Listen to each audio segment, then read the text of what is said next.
The council chamber on Zentara Prime hummed with quiet tension as representatives from 7 major species gathered around the curved table. Outside the massive windows, 3 moons hung in the purple sky, casting long shadows across the gleaming metal floors. Admiral Victoria Grant stood at her station, reviewing the data on her tablet for the 3rd time. The numbers didn't make sense, and that worried her more than she wanted to admit. 5 years had passed since the Galactic Council made its most controversial decision in recorded history. When the Scoreth swarm reached the borders of the Orion arm, consuming everything in their path like a tide of destruction, the Council had voted to abandon the entire region. It was a calculated move, cold and practical. The Orion arm contained dozens of minor species and colony worlds, but none of them held enough strategic value to justify the resources needed to defend them. The Council pulled back all forces, created a defensive line at the galactic core, and left the Orion arm to its fate. Grant had argued against it at the time. She remembered standing in this same chamber, presenting alternative strategies, pleading for more time to evacuate civilians at the very least. She was overruled. The mathematics were brutal but clear. Defending the Orion arm would spread Council forces too thin. Better to sacrifice one arm of the galaxy than risk losing everything. Among the abandoned civilizations was a species called humanity. They lived on a planet called Earth, tucked away in a quiet solar system. Humans had only achieved faster than light travel 30 years earlier. By galactic standards, they were children playing with toys they barely understood. The Council's analysts predicted Earth would fall within 6 months of the Scoreth's arrival. That was 5 years ago. According to every projection, every model, every strategic analysis, the Orion arm should be dead by now. The Scoreth should have consumed every world, every station, every ship. Then they should have spent years consolidating their strength before pushing toward the galactic core. Instead, something impossible had happened. 2 years ago, the Scoreth signals from the Orion arm had simply stopped. At first, the Council assumed it was a temporary pause, a natural part of the swarm's feeding cycle. But months passed, then a year, and still nothing. No Scoreth bioships appeared at the border, no advanced scouts, no signs of the inevitable push toward Council space. Now, Commander Kyle Harrison's reconnaissance team had returned with data that turned everything the Council thought they knew completely upside down. Harrison stood near Grant, a young officer from the Cavran Empire with sharp eyes and sharper instincts. He had been patrolling the border zones for 3 years, watching for the first signs of the Scoreth's next move. He hadn't found Scoreth signals. He had found something far more disturbing. Grant pulled up the sensor logs on the main display, and the Council chamber fell silent. The holographic projection showed the Orion arm in stunning detail. Every system, every major shipping lane, every population center. And moving through it all were thousands upon thousands of active starship signatures. "This is impossible," said Speaker Varana of the Theshan Commonwealth, her voice barely above a whisper. She was one of the oldest members of the Council, with silver skin and eyes that had seen 2 centuries of galactic politics. Those species didn't have this kind of fleet capacity. Even combined, they couldn't field more than a few hundred ships. "The signatures don't match any known Scoreth vessels," Harrison said, stepping forward. His voice was steady despite the weight of what he was about to explain.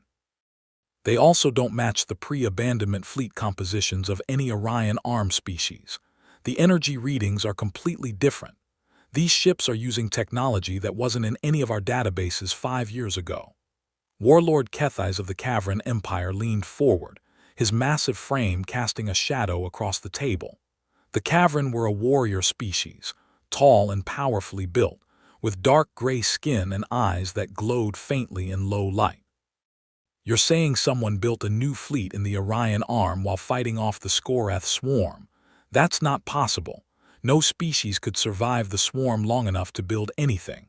"I'm not speculating, Warlord," Harrison replied carefully. "I'm reporting what our sensors detected.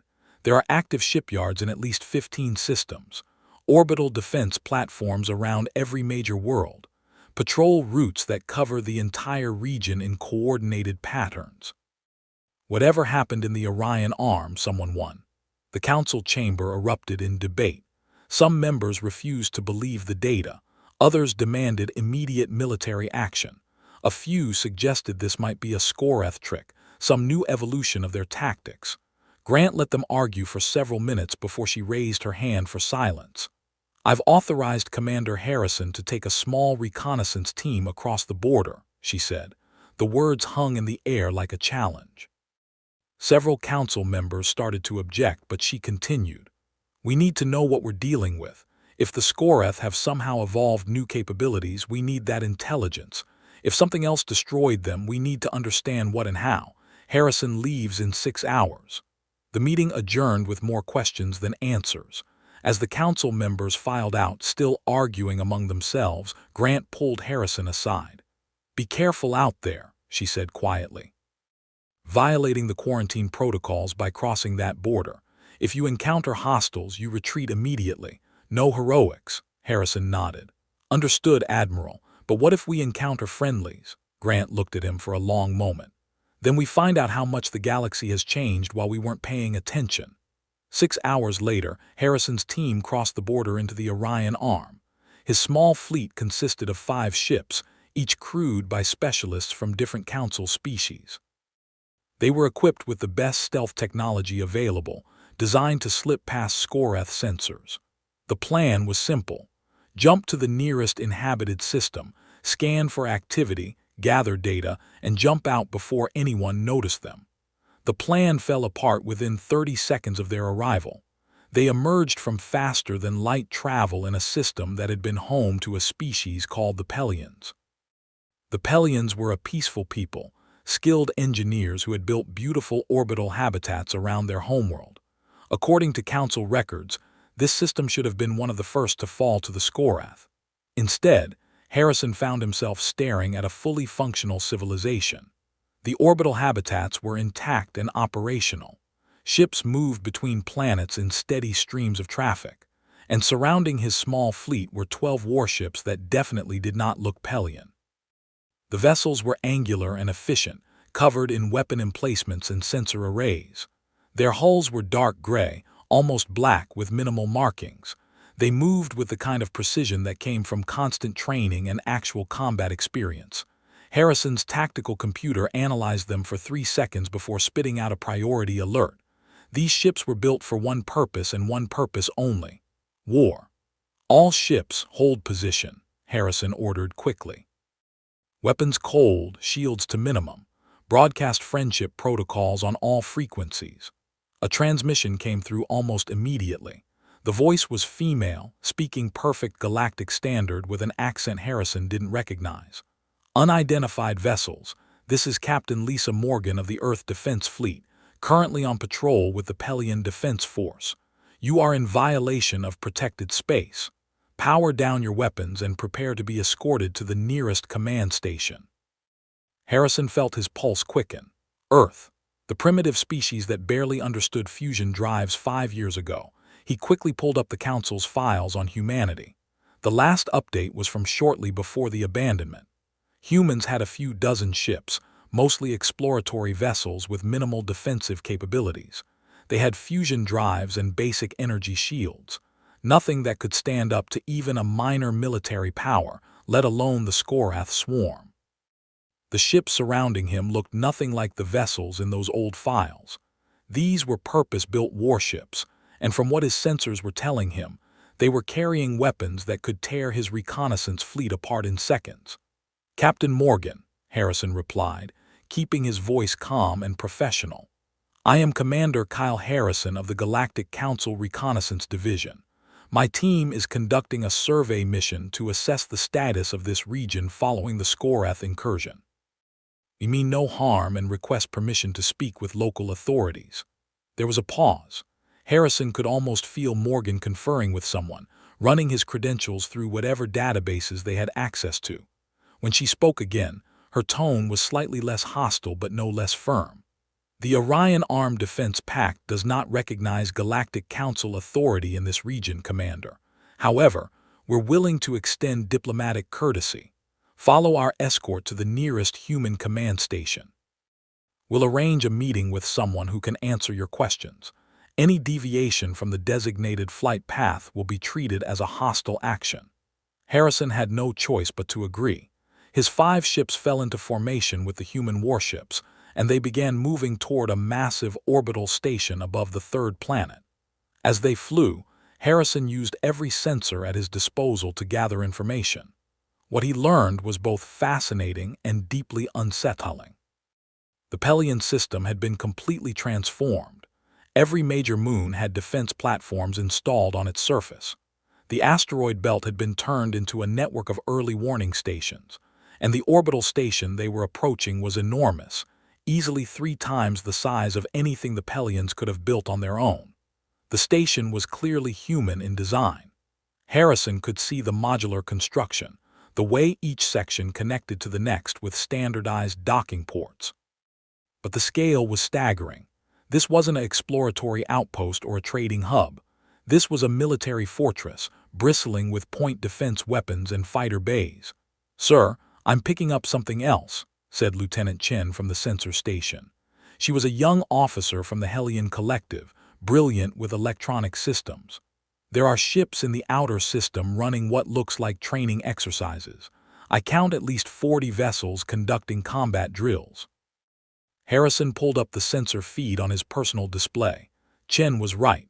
Far from the inhabited world, squadrons of ships were practicing formation flying, weapon deployment, and tactical maneuvers. The movements were crisp and coordinated, the kind of performance that came from months of intensive training. "How long would it take to train crews to that level?" Harrison asked quietly. "Years, sir," Chen replied. "At least 2 or 3 years of constant drilling. And that assumes they started with crews that already understood basic spaceflight." The implications were staggering. Somehow, in the middle of fighting off the Skorath swarm, humanity had not only built a massive fleet but had also trained their people to use it effectively. That shouldn't be possible. Training took time, resources, and most importantly, peace. You couldn't drill crews while fighting for survival, unless the fighting was already over. Unless humanity had won years ago and had been rebuilding ever since. They docked at the station without incident. Harrison and his senior officers were escorted through clean, well-lit corridors to a conference room that overlooked the planet below. The room was simple but functional, with a large table, comfortable chairs, and walls covered in display screens currently showing various system maps. They waited for nearly an hour. Harrison used the time to study the maps, trying to piece together what had happened here. He could see defensive positions marked around every populated world in the system, supply lines connecting stations and shipyards, patrol routes that created overlapping sensor coverage. This wasn't hastily thrown together in desperation. This was the result of careful planning and massive coordination.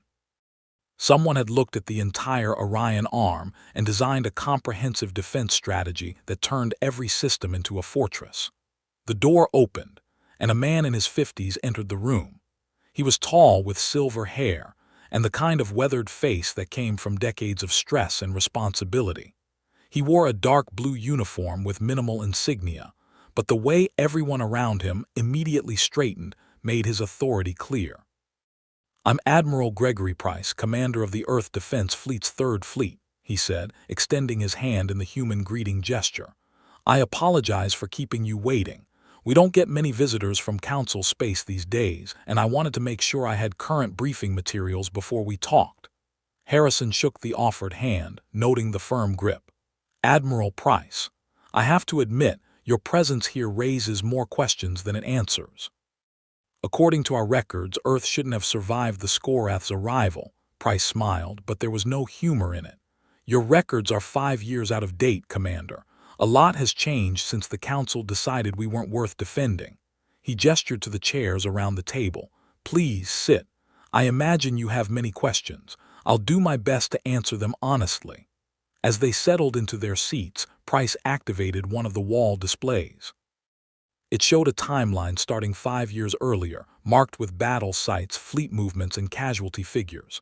The numbers were staggering. "When the Council abandoned the Orion arm, every species here faced the same choice," Price began.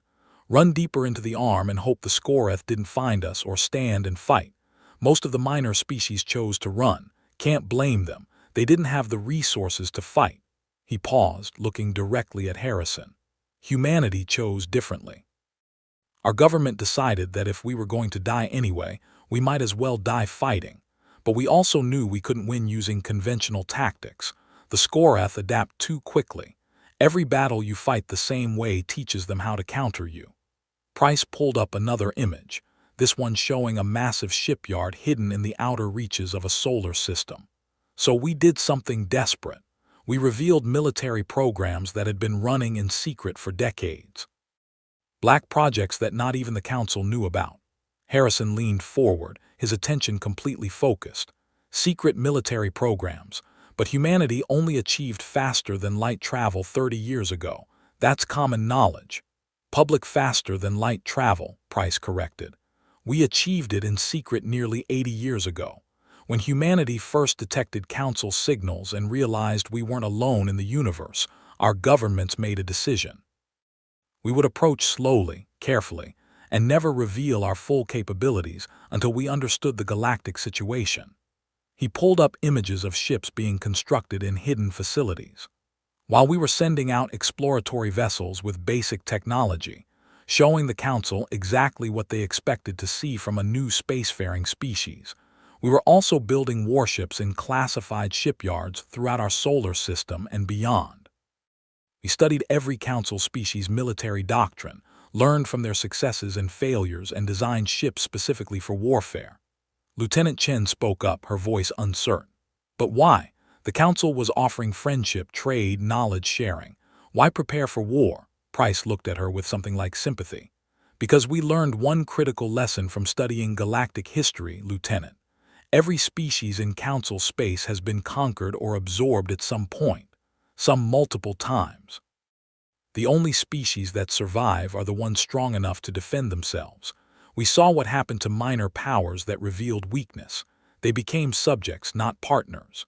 He pulled up another display, this one showing the moment the Scoreth arrived in the Orion arm. When the swarm came and the Council left, our government mobilized everything we had hidden. Over 10,000 warships emerged from secret bases, but we knew even that wouldn't be enough. The display shifted to show representatives from dozens of different species. Harrison recognized several of them: Pelions, Drathari, Vost, and many others, all the minor powers of the Orion arm. We made them an offer, Price continued. We would share our military technology and tactical knowledge freely with no strings attached. In exchange, every species would contribute what they could to a unified defense force. Ships, resources, industrial capacity, strategic locations. Some species had advanced shield technology and shared it. Others had expertise in electronic warfare and trained our crews. The Pelions gave us their engineering skills and helped us build stations like this one. He stood and walked to the window, looking down at the planet below. It took us 6 months to organize the Orion Armed Defense Pact. 6 months of constant diplomacy while simultaneously building defenses as fast as possible. When the Scoreth finally arrived in force, they found something they'd never encountered before. Price turned back to face them, and Harrison saw the steel in his eyes. They found unified resistance, coordinated defense grids, fleet tactics that turned every system into a killing ground. The Scoreth adapt, but we adapted faster. Human military doctrine is built on one simple principle: never fight the same way twice. Every battle, we changed our tactics, our formations, our weapon deployments. The timeline on the wall showed 2 years of continuous warfare. Battles marked in red, victories in blue, defeats in black. There were far too many black marks, but slowly the tide shifted. The blue marks began to outnumber the red.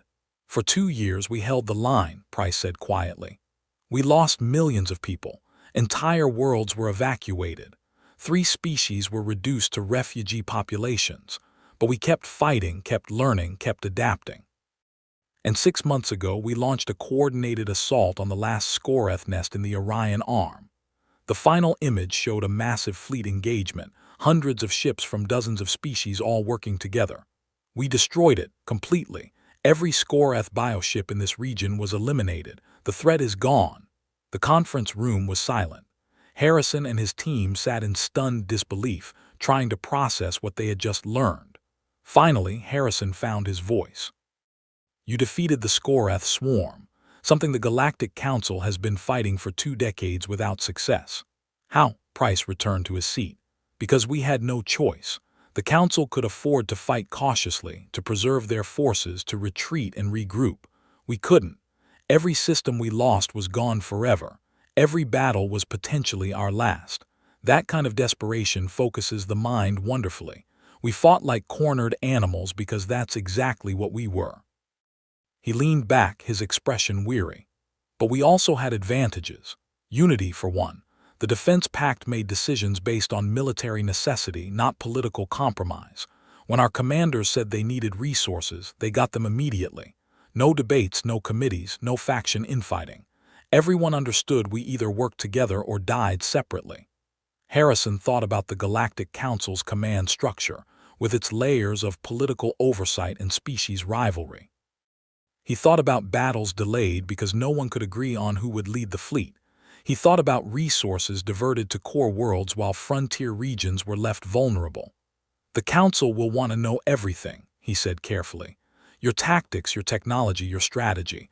They'll want to understand how you achieved what they couldn't. Price nodded slowly. I'm sure they will. And that brings us to the real question, Commander. What happens now? You came here expecting to find dead worlds or Scoreth-controlled territory. Instead, you found an independent power that doesn't need the Council's protection and doesn't particularly trust the Council's judgment. He stood again, and this time his voice carried absolute conviction.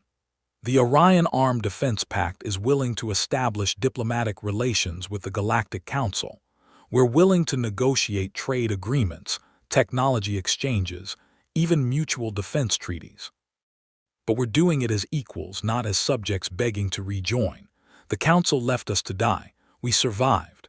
Now they need to decide if they want allies or if they want to try to reassert control over a region that no longer belongs to them. Harrison knew this was the critical moment. His next words would shape everything that followed. Admiral, I have no authority to negotiate on behalf of the Council, but I can report what I've seen and heard. I can tell them that you defeated the Scoreth through unity and sacrifice. I can recommend that the Council approach you with respect and humility. Price studied him for a long moment, then nodded.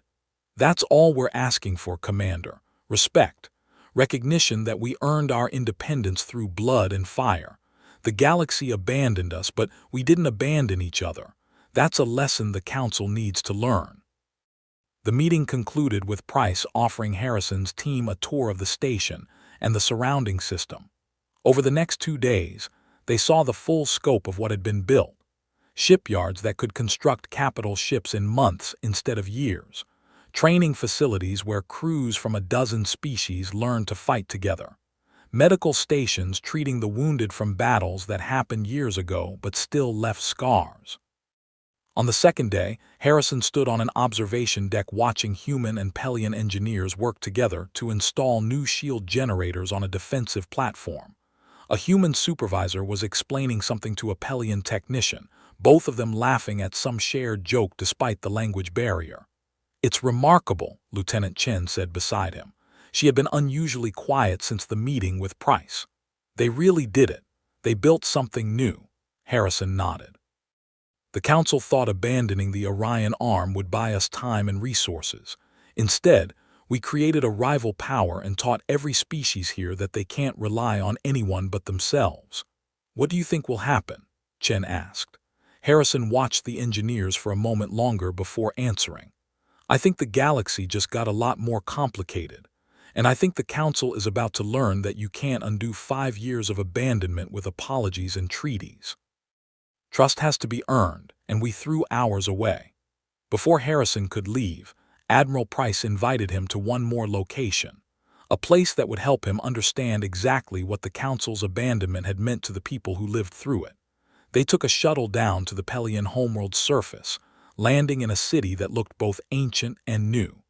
The traditional Pelian architecture of curved towers and flowing designs remained, but now reinforced with human materials and defensive systems. Every rooftop had weapon emplacements that could fold away when not needed. Every plaza had underground shelters that could house thousands in case of attack. Price led Harrison through quiet streets to the edge of the city, where a vast park stretched toward the horizon. But this was no ordinary park. As they walked through the entrance, Harrison realized he was entering a memorial. The Garden of Names, they called it.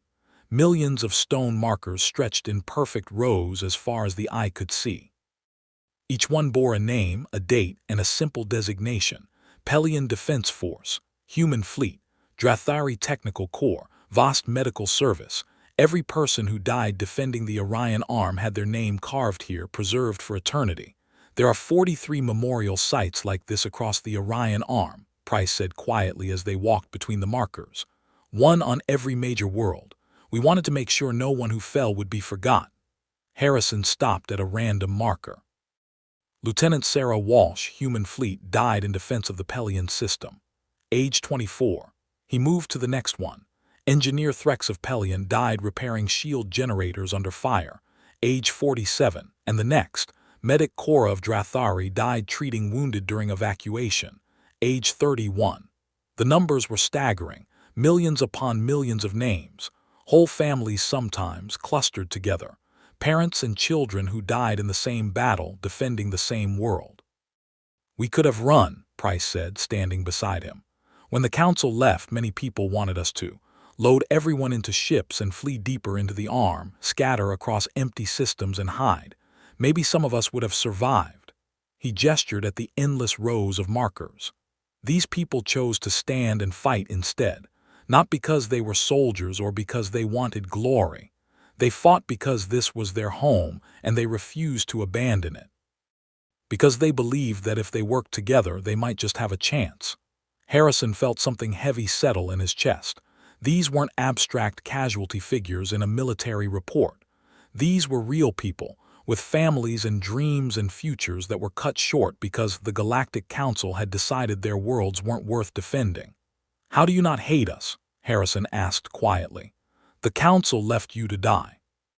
We could have helped, could have sent resources or at least evacuated civilians. We did nothing." Price was silent for a long moment, looking out over the sea of memorial stones. "Hate is easy, Commander. It's also useless. Yes, the Council abandoned us. Yes, millions died because of that decision. But hating the Council won't bring those people back. It won't rebuild the cities that were destroyed or heal the trauma that every survivor carries." He turned to face Harrison directly. "What we need from the Council now isn't apologies or guilt. We need them to understand that actions have consequences. They made a choice based on cold political calculation, and that choice created something they never expected. A unified, independent power that doesn't need them anymore." They walked in silence for a while longer, passing row after row of names. Finally, Price led Harrison to a specific section near the center of the memorial. Here, the markers were different. Larger with more detailed inscriptions. "These are the commanders who led the final assault on the Skorath nest," Price explained. 14 species sent their best ships and crews. They knew it would be costly. The Skorath always fight hardest when cornered, but they also knew it was the only way to end the war. Harrison read the names. Admiral Kresh of the Vast, commanding the assault fleet. Captain David Mills of Humanity, leading the breakthrough squadron. Commander Serana of the Pelions, coordinating defensive screens. On and on, 57 names in total. Every one of them died in that final battle, but their sacrifice had broken the Skorath's hold on the Orion arm. "We tell their story to every child in school now," Price said. "Not to glorify war or make heroes out of death, but to remind everyone what unity and sacrifice can achieve. The Council has 7 major species and hundreds of minor ones, but they fight as separate entities, each protecting their own interests. We have dozens of smaller species, but we fight as one. That's why we won." As they returned to the shuttle, Harrison thought about what he had seen and heard over the past few days.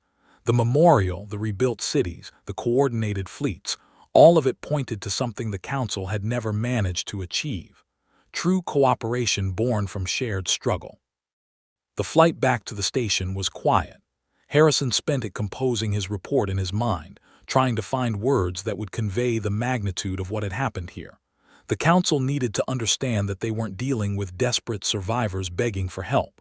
They were facing a power that had been forged in fire and tempered by sacrifice. Back on the station, Price walked Harrison to his ship. "Commander, I want you to understand something before you leave.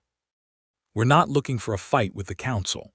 We have no interest in expansion or conquest.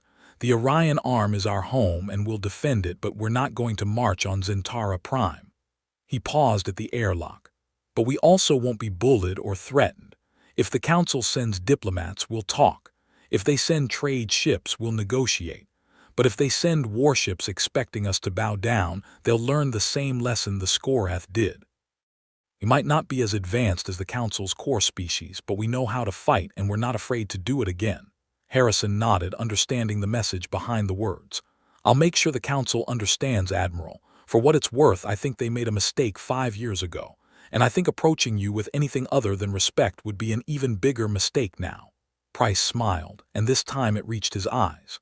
"You're a good man, Commander. The Council could use more people like you. Safe travels back to Zentara Prime, and tell Admiral Grant that we remember her arguments during the abandonment vote. She tried to do the right thing. That matters to us." The flight back to Council space took 2 weeks. Harrison spent that time reviewing every piece of data his team had collected, every scan, every recording, every observation. He also spoke with his crew members, getting their perspectives on what they had witnessed. Lieutenant Chen was still processing the scope of what the Defense Pact had built. "Sir, I've been running calculations on their industrial output. Based on what we saw, they're producing ships and equipment at a rate that should be impossible for their population size. Every species is contributing, and there's no waste, no inefficiency. It's like watching a perfectly synchronized machine." She pulled up comparison charts. "The Council's shipyards are more advanced, but they're also scattered across dozens of systems with different standards and specifications. The Defense Pact standardized everything. A human-built shield generator can be installed on a Pelion ship without modification. A Drathari sensor array works seamlessly with vast weapon systems. They've achieved interoperability that the Council has been trying to reach for centuries." Another crew member, a Cavern tactical specialist named Rixon, had focused on military capabilities. "Their combat doctrine is brutal but effective, sir. They don't fight to win battles. They fight to eliminate threats completely. When they engage an enemy, they commit everything necessary to ensure that enemy can never threaten them again." He showed Harrison tactical analyses of the Defense Pact's battles with the Skorath. "Look at this engagement. The Skorath had a 3-to-1 numerical advantage. Standard Council doctrine would be to retreat, regroup, and wait for reinforcements. The Defense Pact forces held position and called in every available ship within 6 hours. They turned a defensive battle into an ambush and destroyed the entire Skorath force." Rixon's voice carried a note of professional respect. "They don't have our advanced weapons or shields, sir, but they have something more valuable. They have absolute unity of purpose. Every ship, every crew, every commander knows exactly what they're supposed to do and trusts everyone else to do their part. No hesitation, no second-guessing, no political considerations, just pure military efficiency." The reports kept coming.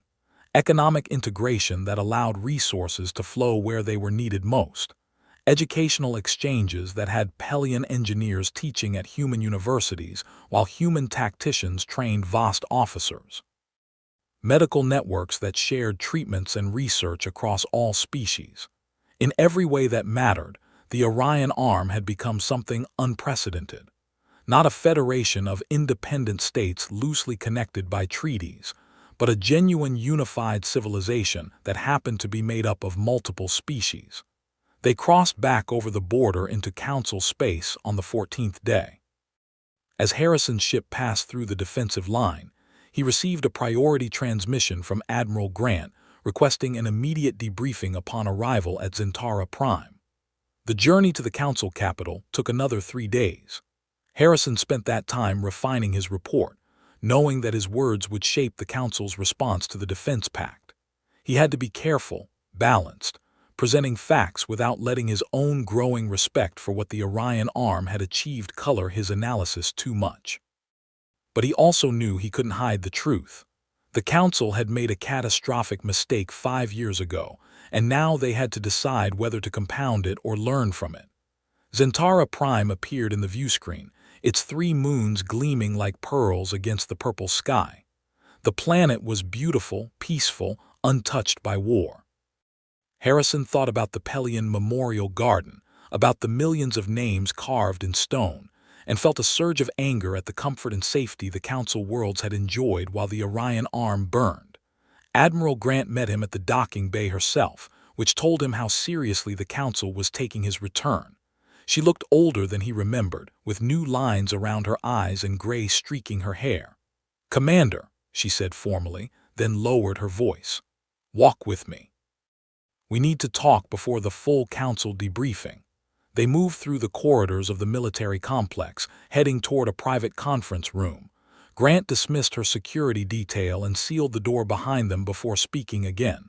"I've seen the preliminary data you transmitted," she said. "The ship counts, the defensive networks, the industrial capacity. Kyle, what did you find out there?" Harrison took a breath and decided on complete honesty. "Admiral, we found a civilization that shouldn't exist. By every strategic calculation, the Orion arm should be dead. Instead, it's thriving. Humanity revealed hidden capabilities and used them to unite every species in the region. Together, they defeated the Skorath swarm through tactics and coordination that put the Council to shame." Grant closed her eyes for a moment. "How bad is it? Militarily, I mean. If it came to conflict, could we win?" "Admiral, we shouldn't even be asking that question," Harrison replied firmly. "The Defense Pact doesn't want war with us. They just want to be left alone to rebuild. But if the Council forces the issue," he pulled up tactical projections. "We have superior technology and more ships, but they have unity, experience, and home territory advantage. A war would be long, bloody, and accomplish nothing except wasting resources and lives on both sides." Grant opened her eyes and nodded slowly. "That's what I was afraid of. The militarist faction is already pushing for a show of force.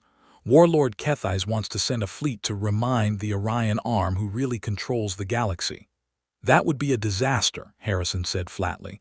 "Admiral Price was very clear. They'll talk, they'll negotiate, but they won't be threatened. And after seeing what they did to the Skorath, I believe them."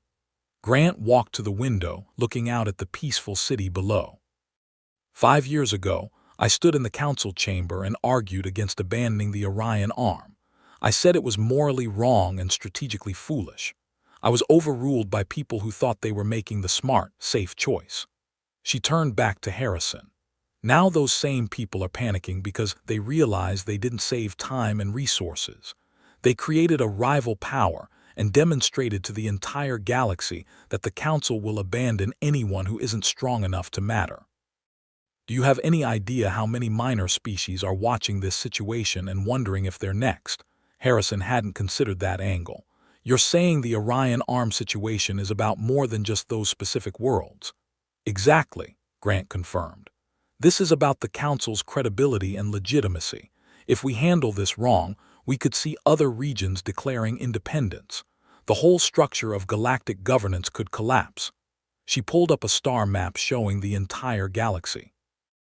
"But if we handle it right, if we acknowledge what happened and work with the Defense Pact as equals, we might be able to turn this into something positive.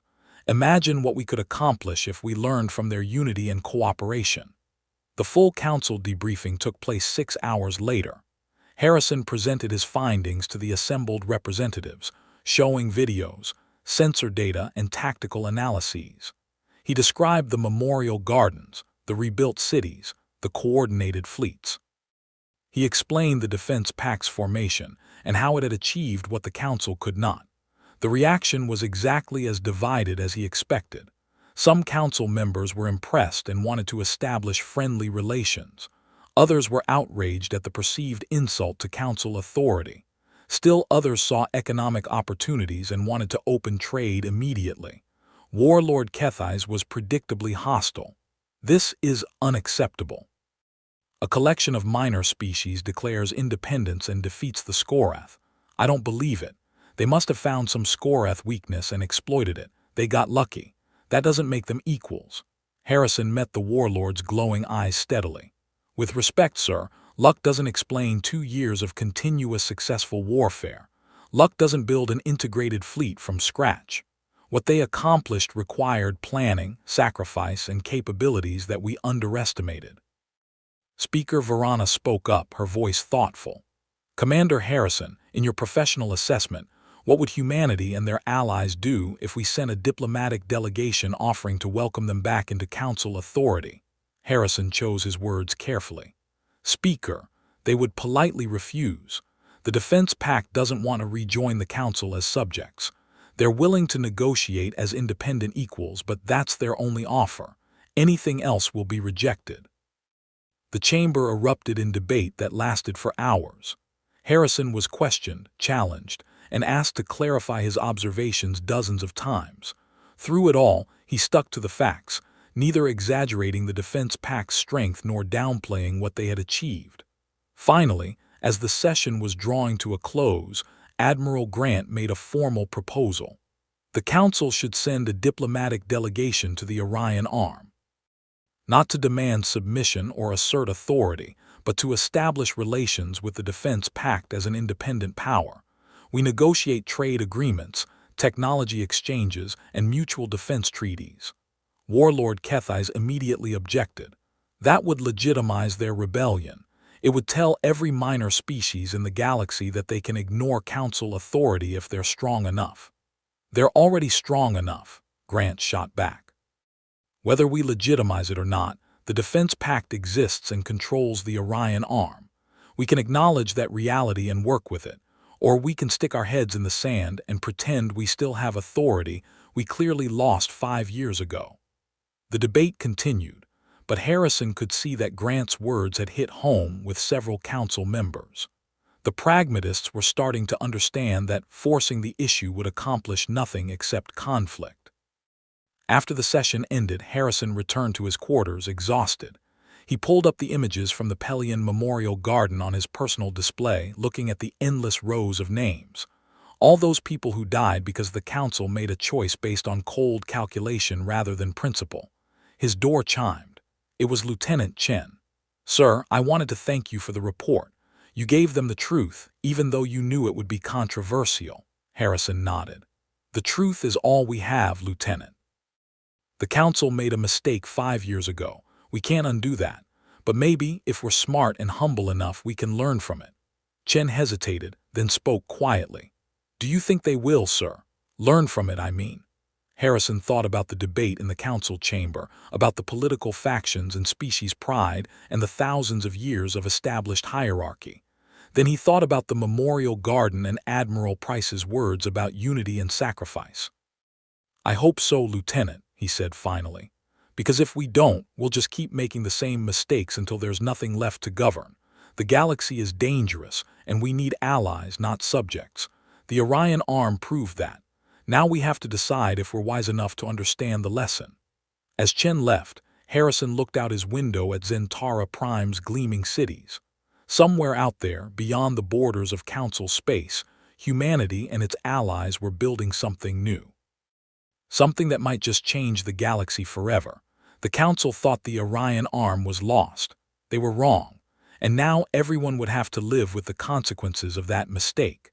The only question was whether those consequences would lead to conflict or cooperation, to war or wisdom. Harrison hoped for wisdom, but he was preparing for the possibility of war, because one thing was absolutely certain. The galaxy would never be the same again. 3 months had passed since Commander Kyle Harrison delivered his report to the Galactic Council. 3 months of heated debate, political maneuvering, and growing tension that threatened to tear the council apart from within. The chamber on Zentara Prime had become a battlefield where words were weapons, and every session ended with nothing resolved. The council had fractured into 3 distinct groups, each pushing their own vision of how to handle the Orion Arm situation. Warlord Kethais led the military faction, demanding that the council send warships to remind the Defense Pact who truly controlled the galaxy. Speaker Varana commanded the diplomatic group, arguing for peaceful negotiations and recognition of the new reality. The third faction, surprisingly led by trade representatives from the Hellion Collective, wanted to simply ignore the Orion arm entirely and reinforce current borders. Admiral Victoria Grant watched the latest session from her new position as the Council's chief liaison for Orion Arm relations. It was a political appointment designed to move her away from military command, punishment for being too vocal about respecting the Defense Pact's strength. She had argued against the abandonment 5 years ago, and now she was being sidelined for saying the Council should negotiate rather than threaten. Grant had been in galactic politics long enough to know that sometimes being pushed aside gave you more freedom to act. While the Council argued in circles, she had been quietly working on a plan. The session ended with no progress as usual. Warlord Kethai stormed out, followed by his supporters. Speaker Varana looked exhausted, her silver skin seeming duller than usual. Grant waited until most of the chamber had cleared before approaching her. "Speaker, we need to talk," Grant said quietly. "Somewhere private." Varana studied her for a moment, then nodded. They moved to a secure conference room, one of the few places on Zentara Prime where conversations couldn't be monitored by rival factions. Once inside, Varana sealed the door and activated privacy screens. "You have a proposal," Varana said. It wasn't a question. The Theshan had been reading people for 2 centuries and could spot determination when she saw it. Grant pulled up a star map on the room's display. "The Council is deadlocked. The militarists want war, the diplomats want peace, and the isolationists want to pretend the problem doesn't exist.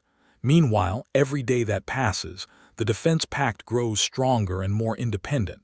We're losing leverage by doing nothing." She highlighted several systems on the map. "But there's something else happening that nobody is talking about. Minor species throughout Council space are watching this situation very closely. They're seeing that the Council abandoned the Orion arm, and they're wondering if they could be next. Some of them are already having quiet discussions about forming their own mutual defense pacts." Varana's eyes widened slightly.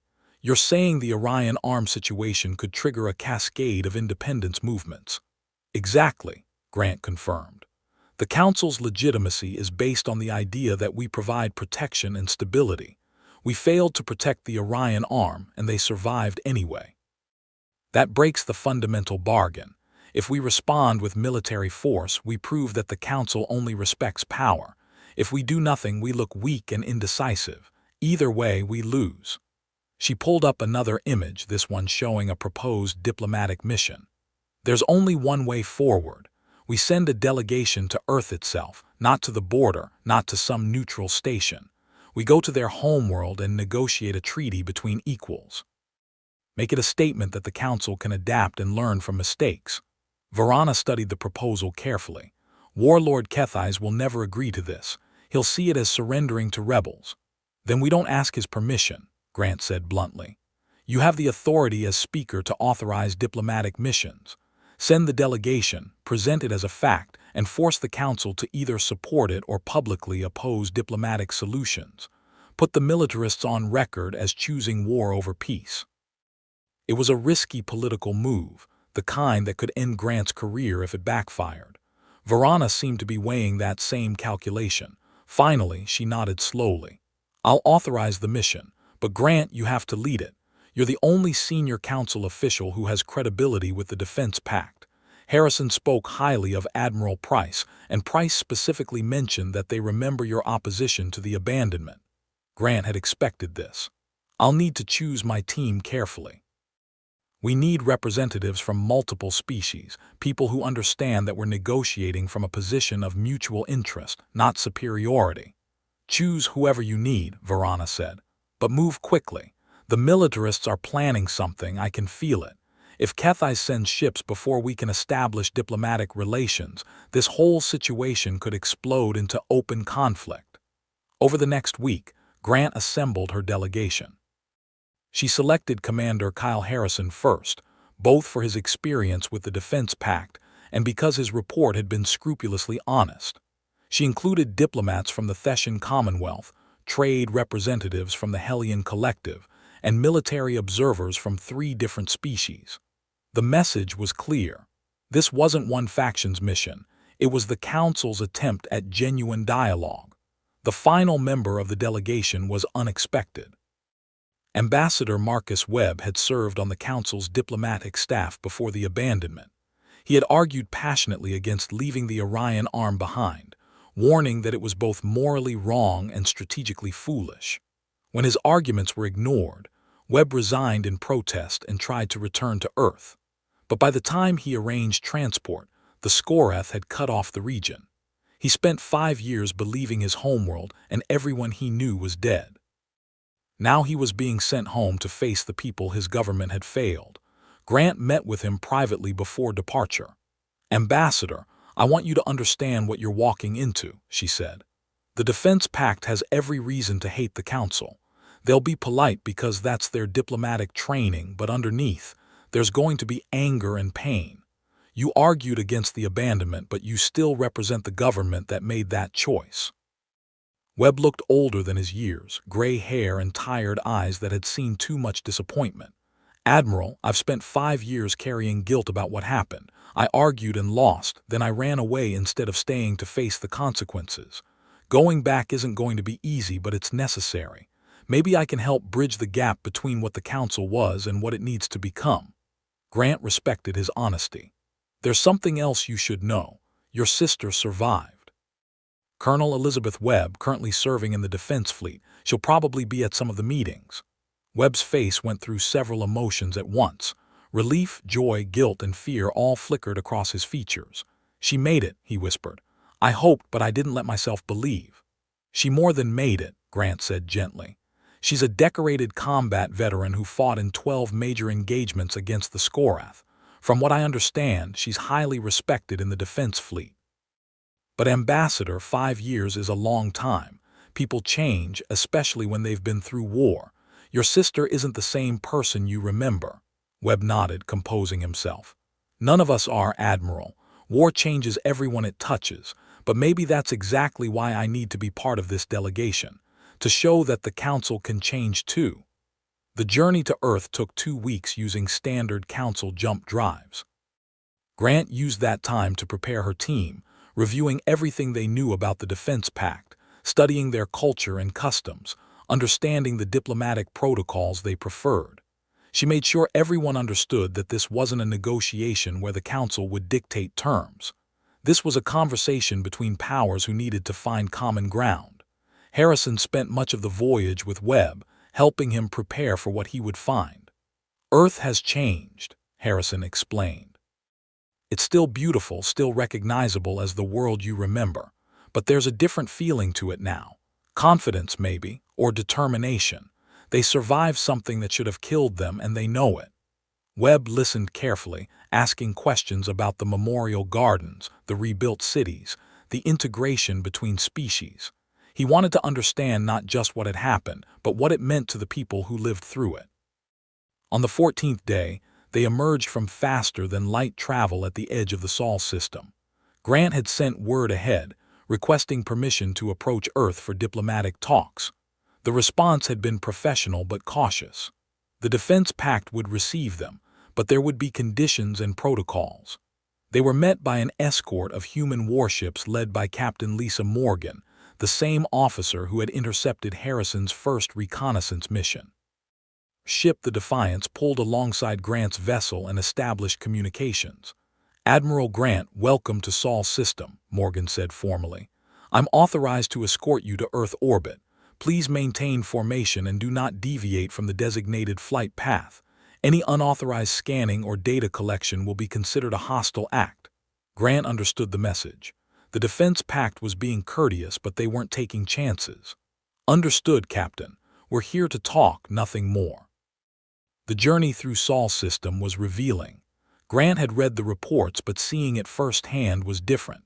The outer system was heavily fortified with defense platforms, sensor networks, and patrol routes. Not paranoid fortification, but careful, thorough defensive preparation. Someone had looked at every approach vector and made sure it was covered. As they passed Mars, Grant noticed something that made her smile. A group of human children on a school transport were waving at the council ships through the observation ports. Simple, innocent gestures that spoke volumes about how secure these people felt in their own space. Earth appeared in the view screen, blue and green and beautiful. Grant had seen dozens of inhabited worlds, but there was something special about humanity's homeworld. Maybe it was knowing what these people had survived. Maybe it was seeing a planet that had been hours away from destruction, now thriving and peaceful. They docked at an orbital station that served as Earth's primary diplomatic facility. It was new construction, built specifically for receiving foreign delegations. Clean, efficient, and carefully designed to be impressive without being intimidating. Grant approved of the psychology behind it. The delegation was shown to comfortable quarters and told that formal meetings would begin the following day. That evening, Webb received a personal message. His sister wanted to see him.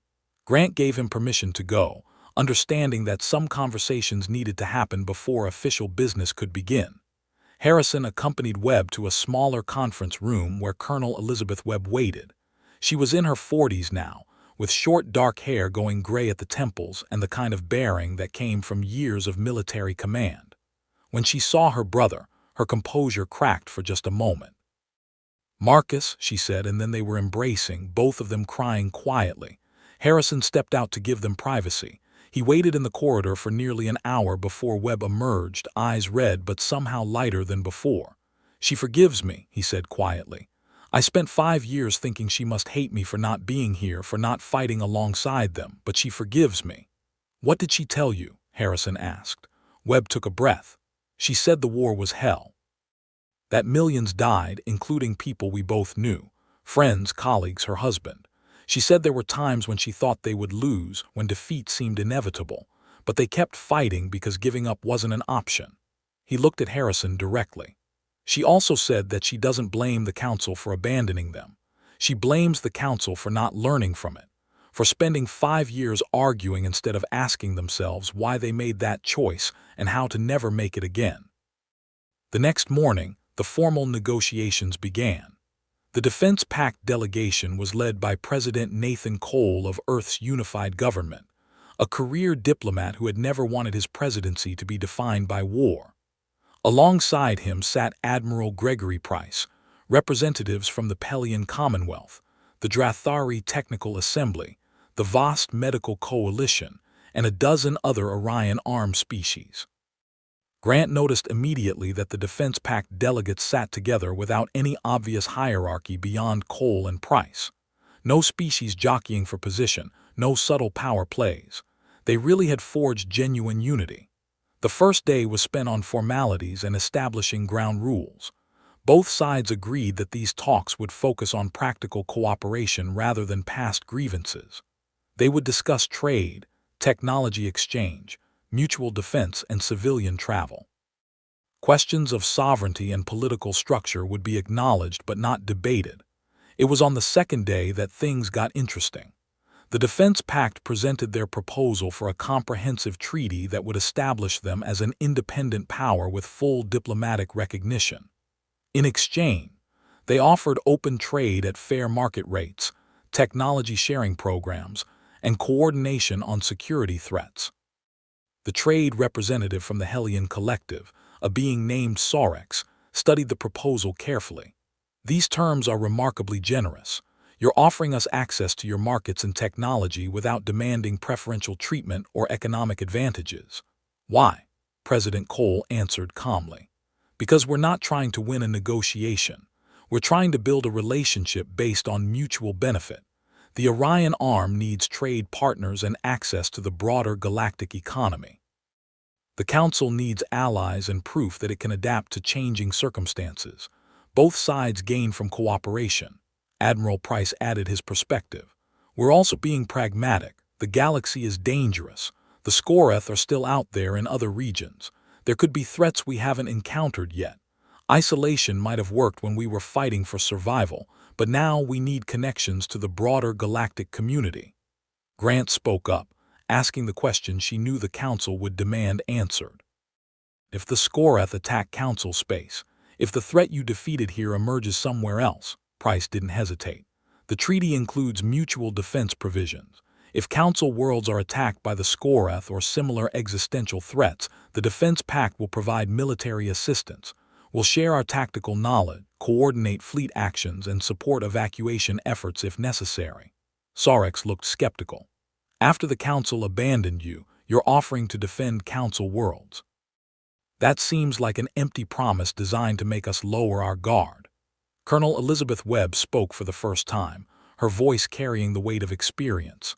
The Scoreth don't care about politics or history. They consume and adapt and keep coming. We fought them for 2 years and learned that the only way to win is through coordination and shared intelligence. If they attack you, and we do nothing, eventually they'll grow strong enough to threaten us again. Helping you defend your worlds is helping ourselves in the long run. She leaned forward. But make no mistake, we'll help as allies, not as subjects. We'll coordinate with Council forces, not serve under Council command. That distinction is not negotiable. The negotiations continued for 3 days, working through details of trade agreements, technology exchange programs, and security protocols. The Defense Pact proved to be skilled negotiators, neither desperate nor demanding. They knew what they wanted and were willing to compromise on secondary issues while holding firm on core principles.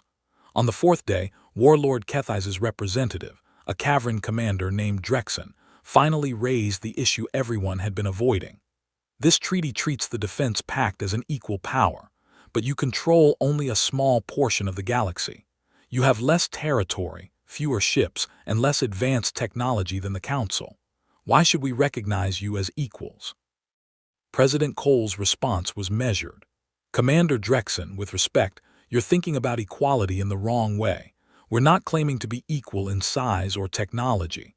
We're claiming the right to self-determination and sovereignty over our own territory. We're not asking for a seat on the Galactic Council or a voice in how you govern yourselves. We're simply saying that you don't get to govern us either. Admiral Price pulled up a tactical display. And as for military strength, let me be clear about our capabilities. We have 11,500 warships currently in active service, with another 3,000 in various stages of construction. We have defensive networks covering every inhabited system and coordination protocols that allow us to respond to threats within hours, not days or weeks. He met Drexen's eyes steadily. Could the Council defeat us in open war? Probably, eventually. You have more resources and more advanced technology, but it would cost you tens of thousands of ships and millions of lives. And while you were fighting us, who would be defending the core worlds from the Scoreth or other threats? The room was silent. Grant realized that Price wasn't making threats. He was simply stating facts and letting everyone draw their own conclusions. The Defense Pact didn't want war, but they weren't afraid of it either. Drexen seemed to recognize this as well. You make a compelling argument, Admiral, but I notice you haven't mentioned your most significant advantage. Which is? Price asked. Unity, Drexen said simply. The Council has 7 major species and hundreds of minor ones, but we fight as separate entities. You have dozens of smaller species, but you fight as one coordinated force. That's worth more than superior technology or larger fleets. It was the most honest assessment Grant had heard from anyone in Kethise's faction. Drexen continued, My people value strength and respect those who fight well. The Defense Pact fought the Scoreth and won through skill and coordination. That earns respect regardless of politics. Ambassador Webb spoke up, his voice carrying emotion he didn't try to hide. Commander, I argued against the abandonment 5 years ago. I warned the Council that it was strategically foolish and morally wrong. I was ignored. Now I'm here, facing people I failed, trying to help build something better.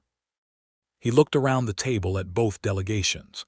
The Council made a mistake, a terrible, costly mistake that killed millions of people and created the situation we're dealing with now. We can't undo that, but we can learn from it. We can prove that the Council is capable of growth and change. Webb turned to President Cole. I don't expect you to forgive us. I don't expect anyone in the Orion arm to forget what happened. But I'm asking you to give us the chance to be better. To be the kind of galactic community that actually deserves your cooperation. Cole studied Webb for a long moment. Ambassador, we've done our research on you. We know you argued against the abandonment. We know you resigned in protest and tried to come back. That matters. It doesn't erase what happened, but it matters." He gestured to the Pelian delegate, an elderly engineer named Thessa who had lost her entire family in the war. "Every person at this table has lost someone. Friends, family, colleagues. The memorial gardens have millions of names, and each one represents a life cut short because the council decided we weren't worth defending." Thessa spoke softly, her voice steady despite the pain behind it. "But Ambassador Webb is right about one thing. We can't let the past poison the future. We survived, we rebuilt, and now we have to decide what kind of civilization we want to be. Do we become bitter and isolated, nursing our grievances? Or do we build something better?" She looked at Grant. "Admiral, you also argued against the abandonment. Commander Harrison gave us an honest report about what he found. Ambassador Webb stood up for what was right even when it cost him politically. These actions tell us that not everyone in the council is the same, that there are people who understand the difference between strength and cruelty." Grant felt the weight of responsibility settling on her shoulders. This was the moment. The point where the negotiations would either succeed or collapse. She chose her words carefully. "The council failed you. That's not an opinion or a diplomatic nicety, it's a fact. We made a decision based on cold strategic calculation, and it was the wrong decision both morally and practically. We can't change that, but we can acknowledge it and work to ensure it never happens again." She pulled up the proposed treaty on the main display. "This document isn't perfect. There will be disagreements and challenges in implementing it, but it represents something important, a genuine attempt to build a new kind of relationship based on mutual respect rather than hierarchy." Grant looked at each delegation member in turn. "I'm recommending that the Galactic Council approve this treaty in full. I'm also recommending that we establish a joint commission to study what the Defense Pact accomplished and how those lessons can be applied to Council military doctrine. Because frankly, you did something we've been trying to do for decades. You created a truly unified defense force that works." President Cole nodded slowly. "We accept those terms with one addition. The Joint Commission must include civilian representatives, not just military officers. The unity we achieved wasn't just tactical. It was cultural, economic, and social. You can't replicate that by only looking at fleet formations and weapon systems." The negotiations concluded with both sides signing a preliminary agreement that would be sent to their respective governments for final approval. Grant knew there would be fierce debate in the council chambers. The militarists would object. Some of the older species would see it as diminishing the council's prestige. But she also knew that the diplomatic faction and the pragmatists would support it. More importantly, the minor species throughout council space would be watching. And they would see that the council could adapt, could acknowledge mistakes, could treat smaller powers with respect. That might be the most important outcome of all. On the final evening before departure, Grant was invited to a gathering at President Cole's residence. It was informal, a chance for both delegations to interact as people rather than representatives.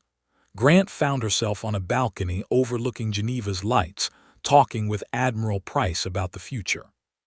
"Do you think the council will approve the treaty?" Price asked. Grant considered the question. "The vote will be close, but yes. The pragmatists understand that this is the best possible outcome. We get trade, security cooperation, and proof that the council can learn from mistakes. That's worth more than the symbolic victory of forcing you to submit." Price nodded. "And if the militarists refuse to accept it, if Warlord Kethai sends ships anyway, then we stop them," Grant said flatly.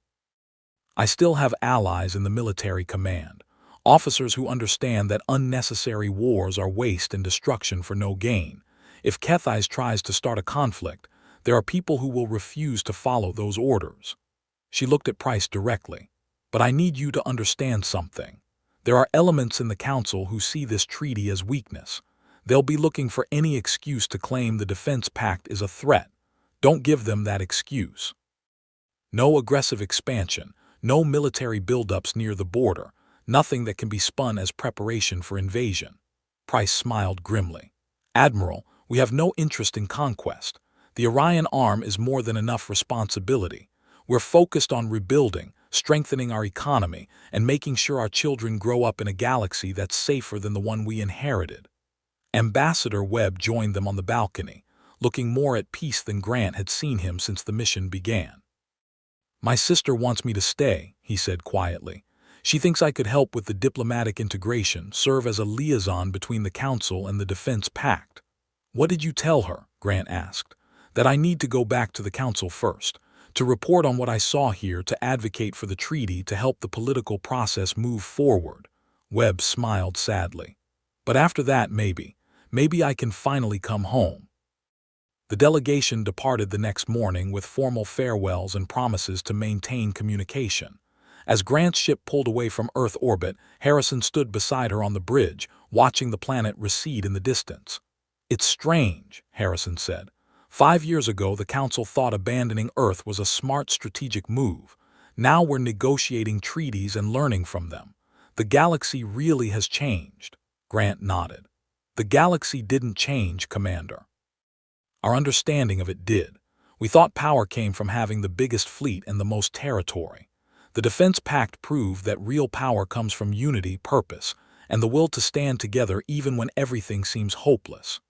The journey back to Zentara Prime took 2 weeks. Grant spent that time preparing her report and building political support for the treaty. She reached out to moderate council members, presenting the agreement as a pragmatic solution that served everyone's interests. She emphasized the economic benefits, the security cooperation, and the symbolic importance of showing that the Council could adapt. When they arrived at Zentara Prime, the debate was already raging. News of the negotiations had leaked, and different factions were preparing their positions. Grant went directly to Speaker Varana to brief her on the details. "The treaty is solid," Grant explained.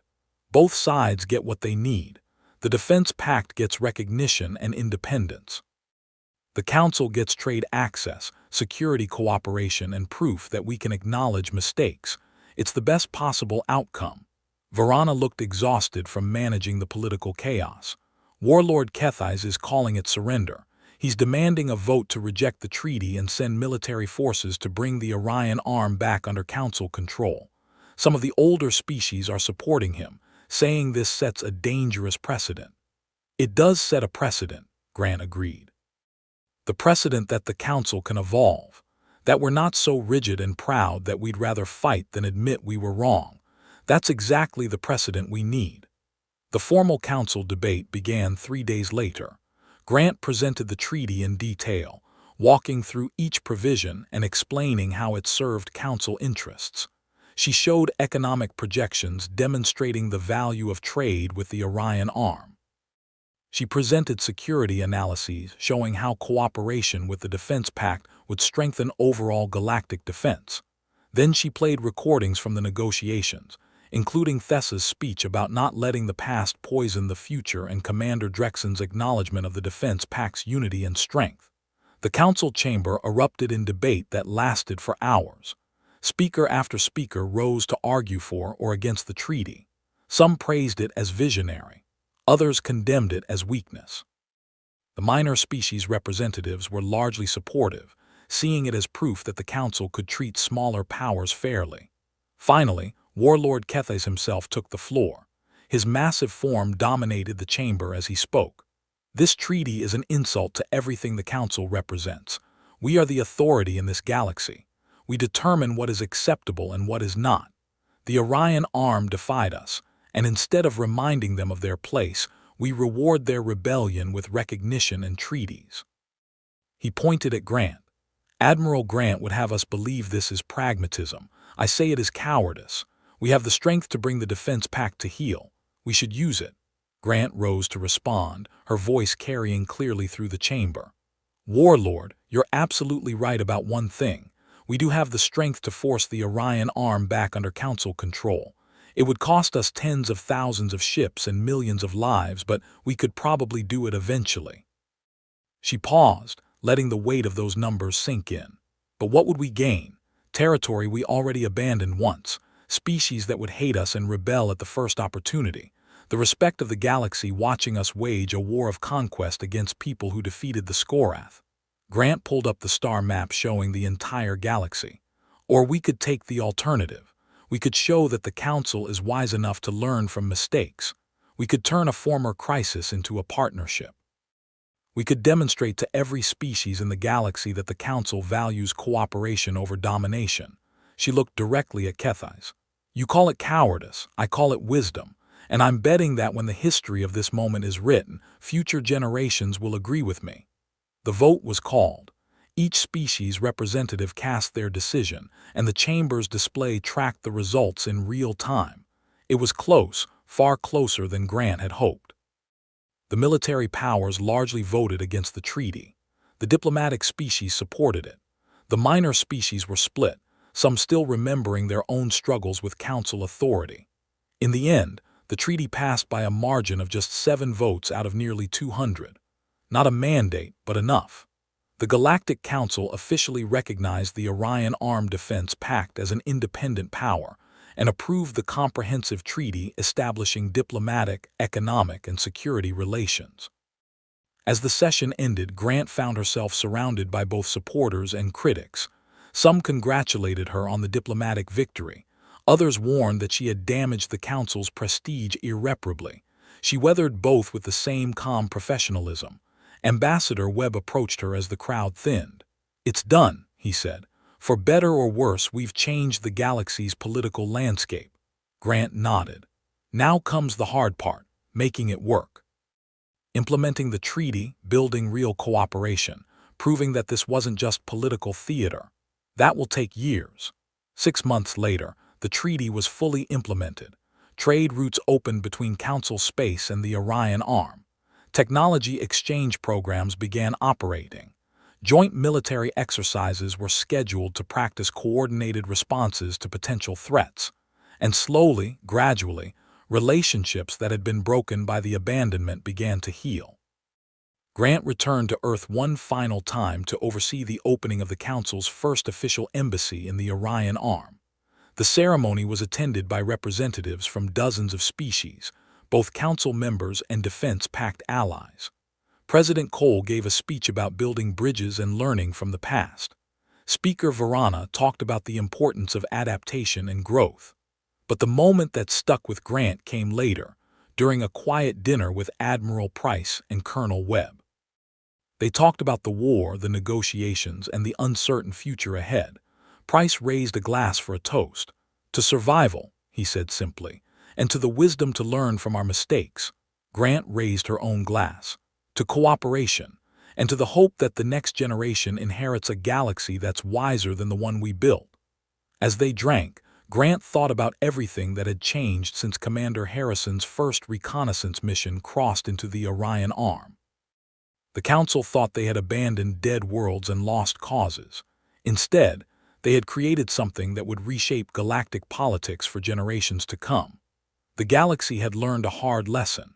That strength alone wasn't enough. That unity mattered more than technology.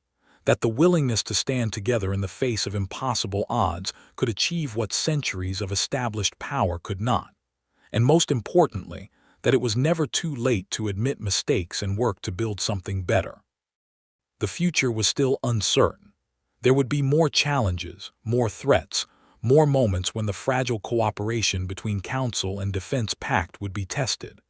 But for the first time in a long time, Grant felt genuine hope. Commander Kyle Harrison had accepted a permanent assignment as the Council's military liaison to the Defense Pact, stationed at the new embassy on Earth. It was a controversial posting that some in the Council saw as Harrison becoming too sympathetic to humanity. But Grant had pushed for it specifically because Harrison understood what was really at stake. On his first morning in his new office overlooking Geneva, Harrison met with Captain Lisa Morgan, who had been assigned as his Defense Pact counterpart. They had developed a professional respect during the negotiations, and both understood that their job was to make the new relationship work in practical terms, not just on paper. Morgan arrived carrying a data tablet loaded with intelligence reports. "We have a problem," she said without preamble. "Long-range sensors at the border have detected unusual readings, similar to what we saw before Skorath incursions." Harrison pulled up the data on his own display, his tactical training immediately recognizing the patterns. These energy signatures are consistent with Scoreth bioships, but the formation is different. They're not attacking. They're probing, testing defenses, looking for weaknesses. Morgan nodded grimly. Our analysts think they're scouting for a major push into Council space. The Scoreth we defeated here were just one branch of a much larger swarm. Intelligence suggests they've been building strength in other regions of the galaxy for years. Harrison felt his stomach tighten. This was exactly the scenario the treaty was designed to address, but theory and practice were very different things. What's your command recommending? Admiral Price wants to share our tactical data with Council forces immediately, Morgan explained. Everything we learned fighting the Scoreth, every weakness we found, every successful tactic. We're not asking for anything in return. This is what allies do. She pulled up simulation data showing Scoreth attack patterns and the defensive strategies the Defense Pact had developed. But Harrison, you need to understand something.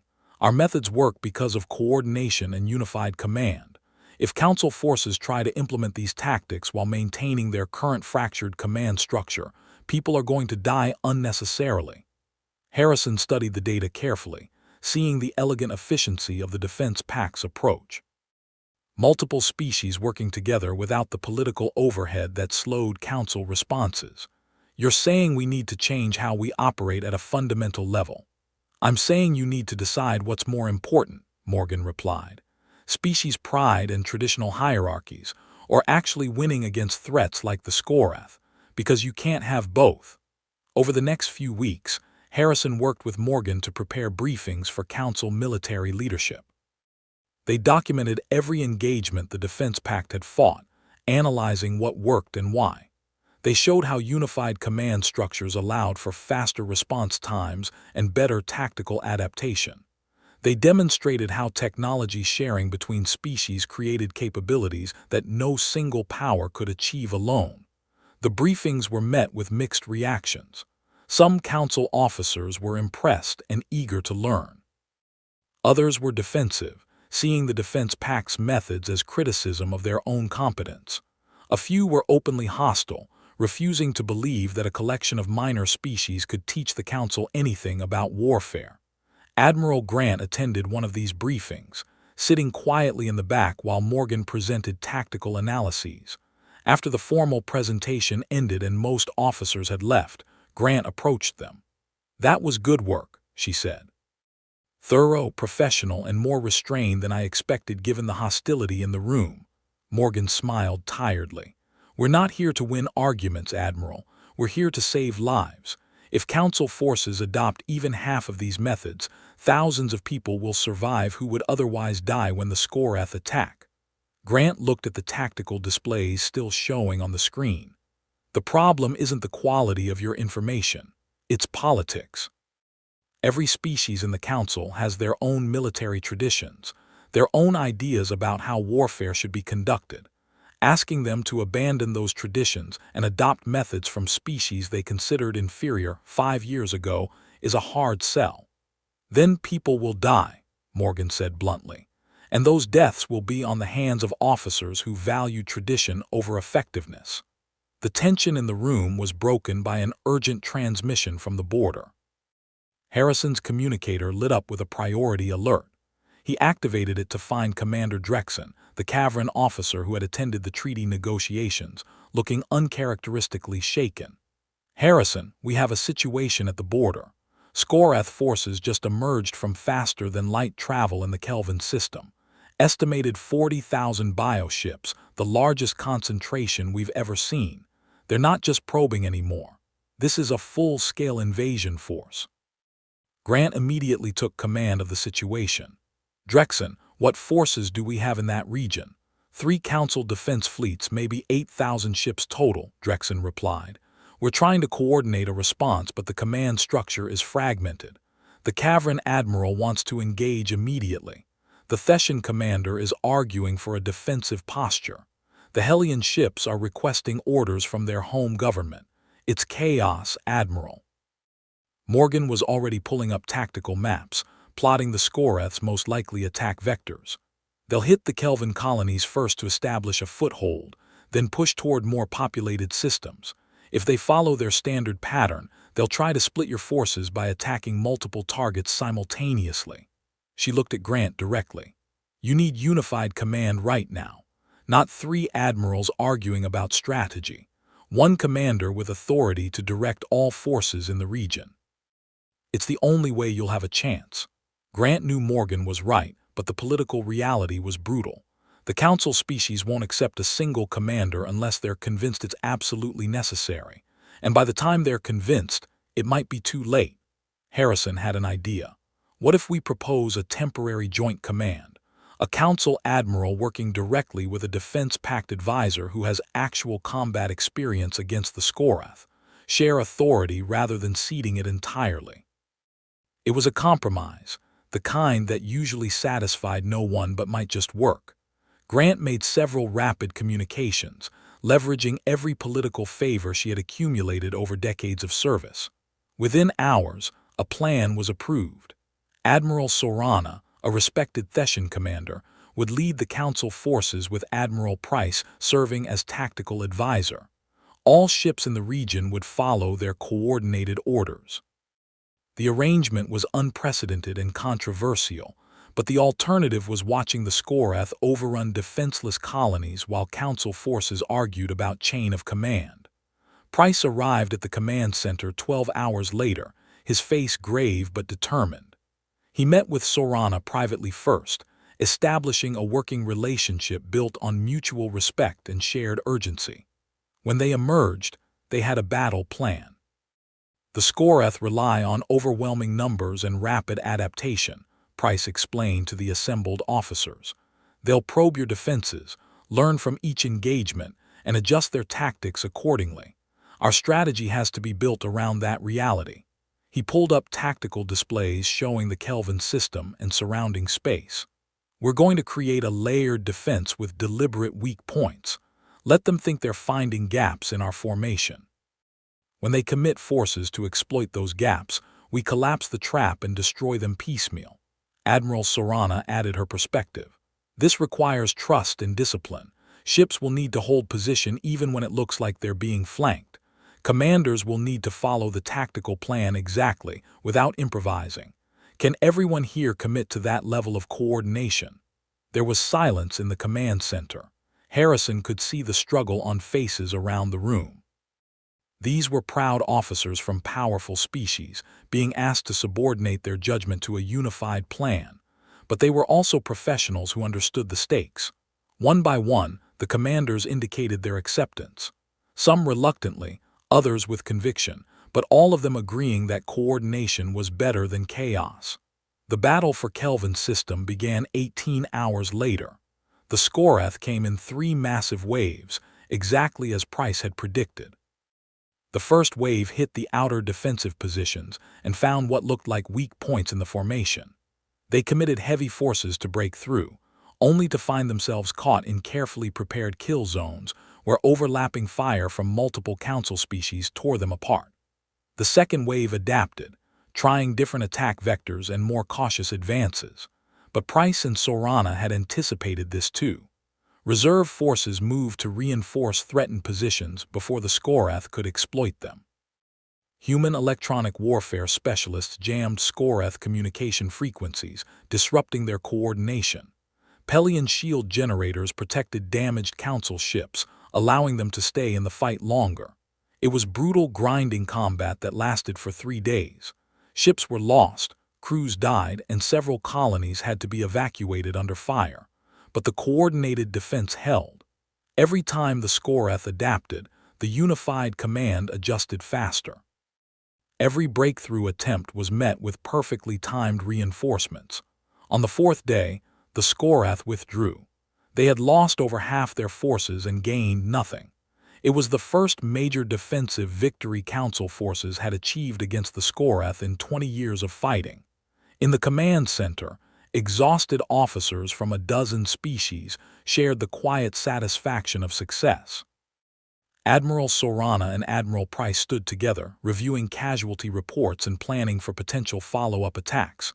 "We lost 400 ships," Sorana said quietly. thousands of crew members, but we saved millions of civilians and stopped a major invasion. That's a victory by any measure." Price nodded, his face showing the weight of command. "Every loss hurts, but you're right.